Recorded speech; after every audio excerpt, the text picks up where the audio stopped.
I like being in hospitals. I like being in doctor's Really? offices. It's the weirdest shit. It feels comforting. If you love something, it's because you like it. You like the way it looks, or you like how it smells, or you like whatever. But I feel like if you love somebody, you care about that person.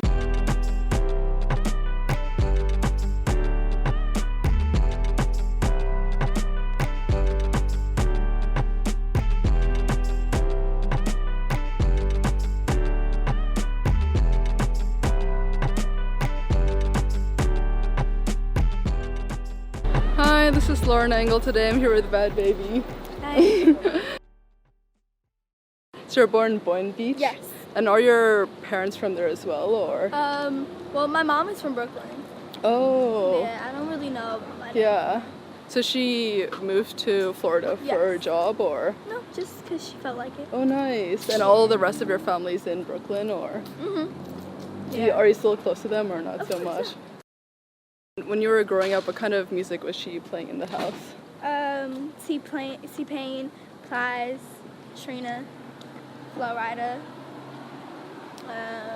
Chris Brown, Trey Songz, people like that. Do you remember the first artist that you found on your own? Drake. Oh. The first song was Best I Ever Had, and I fell in love with Drake. And back then in school, you were kind of liked by everyone, right? You were sat at everyone's table. You were friends with a lot of people. Well, I was able to sit at everyone's table, so, whatever. But it wasn't always like that. There was some times that it was like that, and then there was times when girls would get jealous and they'd start getting mad, and because all the boys would like me, and all the popular kids wanted to hang out with me. And sometimes people would get mad or jealous or feel some type of way. I don't know. Mhm. That's just something. And you kept your circle close, right? Like only a few really close friends. It was really just me and Zizi. It wasn't nobody else. What drew you to her personality initially? She looked like me. She had a bunch of tattoos, and she had a bunch of piercings. And at the time, I was really into piercings. Mhm. And I was trying to find someone who would do a tattoo for me. I was only 12. No one was gonna do a fucking tattoo for me. Then I got around her, and I got my first tattoo. And well, when I met her, I had my lip pierced. When I met her, I got my tongue pierced. I had my nose pierced. It's crazy. I had one tattoo on my foot, but now I'm completely covered. Yeah. How would you describe your mom's personality? She is really loud, and my mom likes to be in everything. So she's her own person. Mhm. Definitely. And you think your personality is super similar to her? Mm-mm. No. No. I'm nosy, but not like her. And did you like sports in school, or did you? I did cheerleading for a little bit. Oh, nice. But I never played football or any of that weird shit. Were there any subjects that came easier to you?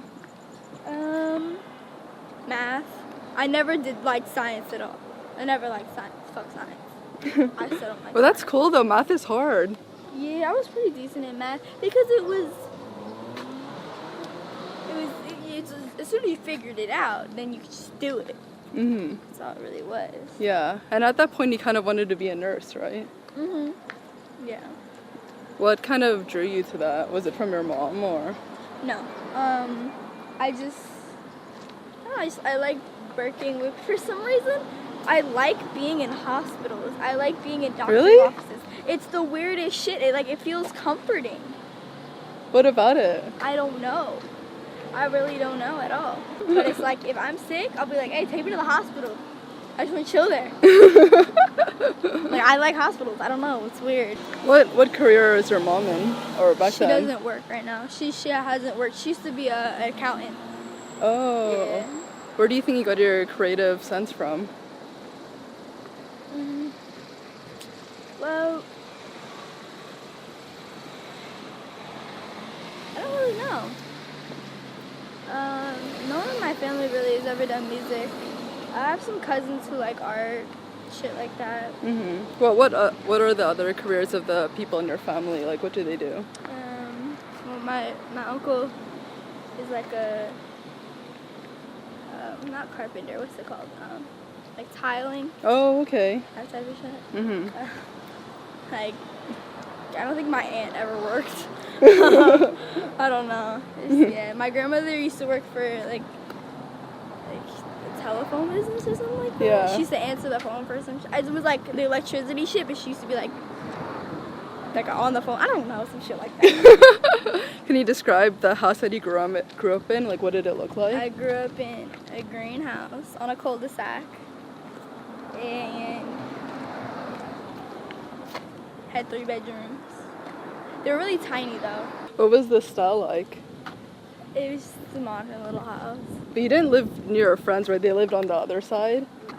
Yeah, all my friends are on the other side of town. Before you were 12, were you already really rebellious? Because I know 12 is like when like you started being like super rebellious.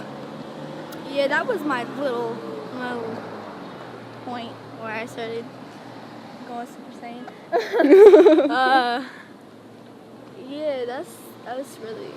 Do you know what triggered it initially? Do you think it was just from the onset with you being born, your personality, kind of what you were into? I think it's me always being a curious person, and it's where I grew up. It's where I grew up. You jump off the porch sometime, man. And then after being on TV, you had to go to Utah, but I kind of had the effects of it. You got anxiety from like coldness, right? Yeah, I never had anxiety or depression before that. That really like I literally hate being cold. I will literally turn on the heat. You could even ask him, he'll tell you. I'll turn on the heat in the car. And the heated seats, because I hate being cold. I never want to be cold. Yeah, and you're wearing the sweater right now. I never want to be cold. Never. I'd rather be in a million scorching heat than be cold. Fuck that. But it was difficult, right, that time in Utah? Someone that got killed, that's something totally different. Right after that, so did everyone just start reaching out to you? Yeah, people would just text me or call or whatever, DM me. And then how did you realize you wanted to go with Adam? Well, he was the first one, really. The first one that I even paid attention to. What it was he called me from a 954 number. So I was like, oh, I recognize 954. So I answered it. Then he started talking, and I was like, all right, cool, fuck it. Did you have different kind of careers at that point that you could get into? He didn't suggest that I did anything. Yeah. He asked me if I knew how to rap or if I knew how to sing. I said, I don't think so. I've basically been rapping since I was younger because I've been rapping other people's music. I can like the way I sound, I could sound good. I just didn't know I was able to write. I didn't know I was able to piece things together. I didn't know none of that. Yeah. So it's been nearly 2 years of when you first started getting into sessions with writers and learning like I never worked with writers like that. Just producers. I've worked with co-writers. I've worked with co-writers for some things, like hooks and stuff like that. Were a lot of record labels reaching out to you at that point? I think so. And how did you realize Atlantic was the right fit? Because Atlantic made the most sense to me for some reason. And then right after that, did you move to LA?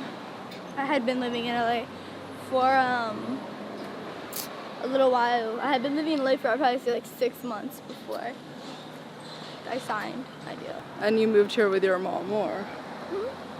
Has it been difficult adjusting here? Like I've interviewed a lot of people that had trust issues moving here, or? Nah, after I went to that program, you could put me anywhere and I'll figure it out. And how did the song with Lil Yachty come about? Yachty hit me on Twitter a little while ago. Like, I'd say like a year and a half ago. Probably something like that. And I hit him. I was like, hey, I have a song for you. And he was like, all right. And then I sent it to him. But I didn't send him Beautiful. I sent him out, and he was like, I don't know if this is the one for me. I'll admit it to you, it wasn't a great song. The lyrics weren't good at all. It sounded okay, but the lyrics weren't good at all. And then I had sent him, a little while later, I sent him Wish Pops. He was like, yeah, let's do it. And I pulled up on him, and he did it. And how did your song with Title sign come about? My friend Brittany knows him. And he wanted to, obviously I wanted to work with him, and she had brought it up, and he was like, all right, yeah, let's do it. And what's the inspiration behind the mixtape you just put out? I don't because it's really inspiration. I don't know, it's just me having fun. Yeah. Doing what I do. How has it been like with the music videos? Have you, like, do you pitch your ideas to their team, or how does that work? Well, usually like my managers will be like, hey, well, for this music video I have this idea, and then either I'll turn it down or I'll pick it up and I'll put my own spin on it. How did it click for you to do YouTube, and what are your goals for that? I'm not a YouTuber. I just happen to promote my music on YouTube and just do reactions. It keeps up going, you know. It keeps people liking my stuff. You know what I'm saying? What do you say are the inspirations behind your tattoos, or your favorite ones? My inspiration on my tattoos. Well, I had my first tattoo was on my foot. It said loyalty, and I got that for reasons why little kids shouldn't be getting tattoos. I got that for my first boyfriend, Jason. And then I got this on my finger. This girl, Zandalee, I told you about. Zizi. And then this was my first big tattoo. Oh, yeah. Love that one. And then it's obvious, family first. And then I got my great-grandmother's name on my ankle, her birth year, and then I have a rose. And then I got this for Ja when he passed. And then I just got this. I got loyalty again. I love Playboy so much. This is an angel. This represents me, and this represents basically. It's an evil angel.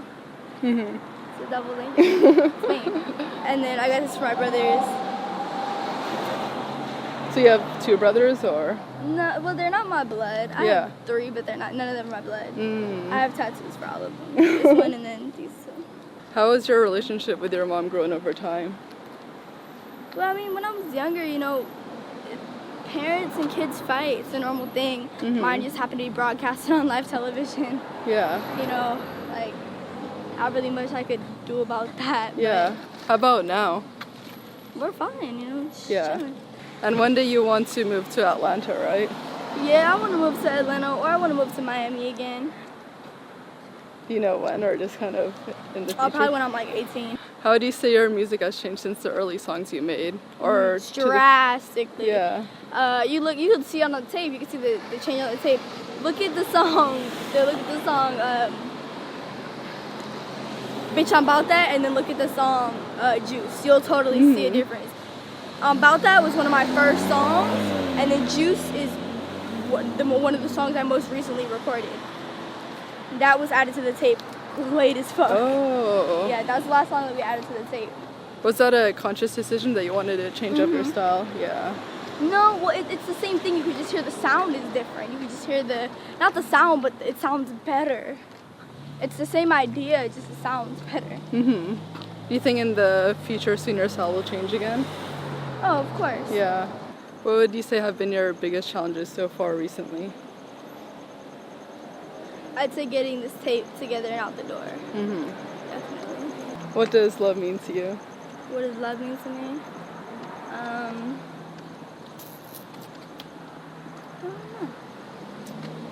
I think if you love something, it's because you like it. You like the way it looks, or you like how it smells, or you like whatever. But I feel like if you love somebody, because you care about that person. Last question. What do you want to be remembered for? For changing everyone's look on me. Oh, I love that. For changing, I was able to be such this horrible person, and now everyone loves me. Well, not everyone, but No, they more than before. Yeah, this is awesome. Thank you so much. Of course.